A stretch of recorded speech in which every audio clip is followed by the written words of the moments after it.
I think it's a great revenge spot, but we look back to last year's game. LSU handed Florida State the game. There were multiple opportunities throughout the game for them to cash in. And then the blocked field goal or blocked PAT to send it to overtime, that was just simply embarrassing. That can't happen. But, watching that game, betting on LSU last year, I'm like, this makes sense. It's going to happen to a Brian Kelly coach team. It's just the way it is. But I like LSU to bounce back this year. Revenge game. They're going to have a tough time, though. Jordan Travis for Florida State, one of the best quarterbacks in the country. He's a do-all playmaker. He's got a loaded group of wide receivers, including 6'7" Johnny Wilson, who's a downfield threat. The one good thing about the LSU Tigers is they're very good in the secondary. They're also very good all over the defensive side of the football. I think they're going to be able to shut down the run and the pass in this game. Florida State's going to make a ton of plays, but I do like this LSU defense to come through, especially in crunch time. We saw it last year multiple times. They stepped up big in the SEC.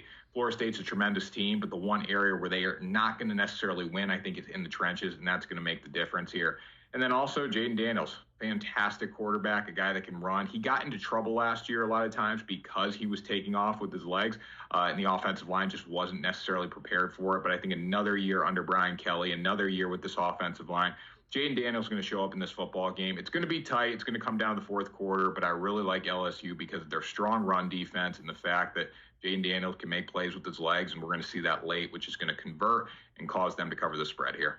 Yeah, I like Jack Plummer, quarterback for Louisville, to go over 255.5 passing yards. I think Georgia Tech's going to be competitive in this game. So if I had to give a spread pick, I would probably take the points at 7.5 with that hook at home for the Ramblin' Wreck of Georgia Tech. But when we look at Jack Plummer, he's very experienced. He's 23 years old. He's going to turn 24 on October 21st. And that's a great reason to bet on him to have a good season because experience means a lot in college football, especially early in the season. This is a guy that's played a lot of snaps.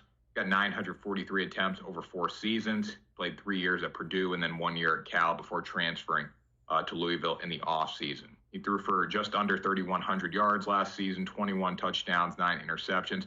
Very efficient pocket passer as well. And since Louisville is favored by that 7.5 points, and I do like Georgia Tech, I think he's going to be in the game for a while. I think he's going to be in the game throughout the entire night, and he's going to be throwing the football here. He plays 4 quarters. I believe this over is going to hit. Georgia Tech did have the 3rd worst defense in the ACC last season, allowing over 400 yards per game. They allowed 212 through the air, so that was their strong suit. However, just based on reps and just pure volume alone, with Plummer being in the game, I think they're going to have to throw the football to win, and that's going to get him over this hump here. Look for them to take advantage of the Georgia Tech defense with a lot of play action, especially if they can establish the run early, take some shots over the top, and he goes over this total situation. He is in a tough situation. He's the quarterback of Texas, first of all. There's a ton of pressure in that spot. And then you have Arch Manning behind him. But we look at Quinn Ewers as a whole, his whole body of work last year. And I know he had Bijan Robinson, so he didn't necessarily throw the ball as much as he probably will throw it this year when he's in games. But still, he was not that good last year, and he didn't go over this total much of 235.5 passing yards. We look back to last year, I believe he went over 2 times in 9 regular season games. Obviously had a huge Alamo Bowl game. He went over this by a lot, but Quinn Ewers overall was not that efficient of a quarterback, and having Arch Manning behind him should put a lot of pressure on him. There's a lot of reports out of Texas that Arch is actually winning the starting job. He might take over that job in the future this season. And look for Steve Sarkisian to go to him early in this game. He probably wants to get him a lot of experience, and there's no better time to do it with a 2 or 3 or 4 touchdown lead against Rice. Ewers last season in their cupcake game to start the season against Louisiana Monroe, he threw for 225 with a 52-10 win. Again, no Bijan Robinson, so Ewers' numbers are probably going to go up. He didn't throw the ball a ton last year. However, I just don't think this is a great spot for him. 1, because I don't think he's going to be in the game that long.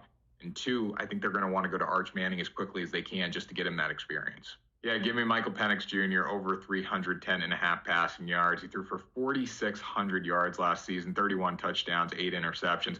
This is a guy that's on the Heisman watch list, and for good reason. He is absolutely able to throw the ball all over the field. We look at the Boise State Broncos. If there's any team that can give Washington a little trouble, it is Boise State because they're so good on defense. They're a 14.5-point underdog coming into the spot. I really don't have a lean on the spread, but it wouldn't surprise me to see Boise State competitive in this game. They only allowed 160 yards per game through the air last season. However, Penix is just a different beast. He's a different animal. And I do think he's going to be on the field a lot too. So just off pure volume alone, like our last pick, I like him to hit this 310.5 passing mark. So take the over there and over the best.